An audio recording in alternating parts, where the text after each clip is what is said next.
avec la plupart des rédactions de presse écrite audiovisuelle ici en Guadeloupe pour faire avec Franck Dange, le directeur de cabinet, et puis les équipes de la communication, Anna Goutemar et Dorothée Havet, un petit déjeuner presse. Un petit déjeuner presse, ça permet effectivement d'échanger avec les journalistes présents sur un certain nombre de sujets qu'on a pu évoquer ensemble. Alors on a parlé vie chère, on a parlé des problématiques d'eau, on a parlé également des questions de sécurité routière, on a parlé des enjeux agricoles. Voilà. Donc ça permettait de faire un tour d'horizon des sujets de rentrée. On a parlé effectivement de la situation du conflit social au sein du groupe EDF. Donc c'était l'occasion de faire un tour, un échange, mais très libre et avec les uns et les autres sur les différents sujets qui préoccupent ou qui sont les sujets de rentrée, et de donner effectivement aux rédactions présentes un certain nombre d'éclairages. Sur la question de la vie chère, justement, comment le préfet de Guadeloupe suit la situation en Martinique? Est-ce que vous êtes en contact avec notamment la préfecture de Guyane et avec votre collègue martiniquais? Alors bien sûr, on suit très attentivement avec le collègue en Martinique et le collègue en Guyane la situation.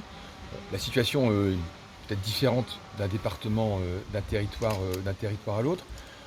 Aujourd'hui, ma position ici en Guadeloupe, c'est d'attendre d'avoir effectivement des avancées techniques précises pour pouvoir engager un dialogue qui soit un dialogue technique, constructif et opérationnel avec les uns et les autres.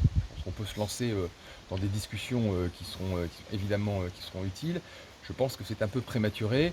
Bon, penser régler le problème de la vie chère en quelques réunions, et vous vous en doutez les uns et les autres, c'est pas aussi simple que ça. Ça a des impacts fiscaux, ça a des impacts économiques.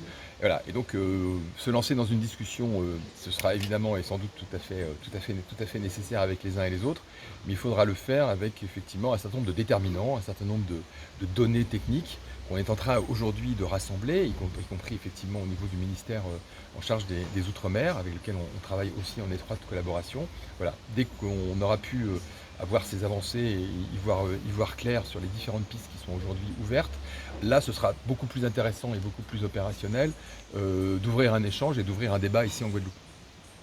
Que se passe-t-il au SMEAG? Alors, sur les sujets d'eau, vous l'avez compris, on a eu quelques inquiétudes la semaine dernière, mais qui sont en passe d'être réglées, voire qui sont réglées, sur la tenue de la comptabilité au sein du syndicat des eaux. Voilà. C'était une alerte de ma part, parce que vous savez que le préfet effectivement a des responsabilités en matière de contrôle budgétaire et de contrôle des comptes. Le préfet ne peut pas ignorer ces difficultés. J'ai donc réagi, et l'alerte effectivement qui a été envoyée au syndicat, c'est une alerte, parce que le désordre comptable est quand même manifeste. L'alerte a été entendue, donc aujourd'hui on a un travail très important qui est conduit par les équipes du président Francis, avec son directeur général délégué, pour remettre les choses en ordre. Voilà, donc c'est le cas, donc je suis pas inquiet, mais on suit les choses très attentivement, ne serait-ce que parce que c'est une responsabilité du préfet de s'assurer que la comptabilité des collectivités, le SMGAG est un syndicat de collectivités, que la comptabilité des collectivités est bien tenue.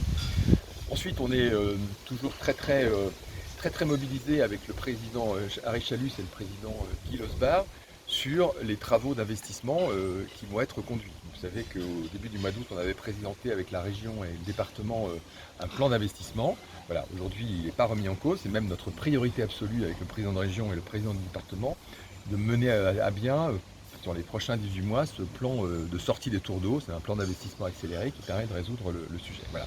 Donc le SMUAG aujourd'hui est dans une situation, mais j'avais déjà dit sur votre antenne, je crois, dans une situation qui est structurellement difficile et qu'on connaissait dès le départ et dès sa genèse, puisqu'on l'a construit effectivement à partir d'opérateurs qui préexistaient, qui étaient parfois dans une situation financière défaillante. Donc l'État finance un déficit de gestion, un déficit budgétaire du SMGAG, c'est connu, c'était le cas en 2024, en 2023, c'est le cas en 2024, donc l'État continue à aider le SMGAG, voilà, qu'on va continuer à l'aider, et aujourd'hui, voilà, on met sur les rails un syndicat qui a rencontré dans sa création un certain nombre de difficultés. Il faut que ces difficultés, effectivement, on les aplanisse, et on y travaille notamment avec la région et le département. Concernant la grève à la DFPI, je ne vais pas faire de commentaires sur la grève à l'EDFPI, sinon pour dire qu'aujourd'hui, à l'heure où nous parlons, se tient sous l'autorité du directeur de l'emploi, du travail et des solidarités une réunion de médiation. Je fais confiance aux parties prenantes et aux gens qui sont autour de la table, grâce à la médiation des deux villes de Gaillande, le DETS, effectivement, pour que les questions qui restent à régler soit réglée rapidement. On est sur des sujets, à mon sens, d'ordre technique. La négociation a eu lieu en février 2023. Il y avait un certain nombre d'avancées qui ont été obtenues par les organisations syndicales et qui ont été accordées par la direction d'EDF. Maintenant, aujourd'hui, on est dans le règlement technique de ces questions. Voilà, donc c'est les questions techniques, en général, on est capable, si on est de bonne volonté les uns et les autres, on est capable de les résoudre rapidement, mais j'imagine pas qu'on se retrouve dans la même situation qu'il y a un an et demi. Concernant la situation économique en Guadeloupe, Alors la situation économique en Guadeloupe, vous le savez les uns et les autres, on a fait le point avec le monde économique vendredi matin au cours d'une conférence économique. Ce qu'on en a retenu, c'est deux choses. La première, c'est que on est dans une situation économique, les déterminants économiques sont bons. Les chiffres d'affaires des entreprises augmentent, l'emploi s'améliore légèrement, mais s'améliore. Voilà. Après, il faut rester prudent parce qu'on est toujours dans le contexte actuel, dans des possibles retournements de situation dans certains secteurs. Il y a eu certaines inquiétudes notamment qui sont exprimées sur le bâtiment. Mais aujourd'hui, la situation économique est une situation qui est rassurante.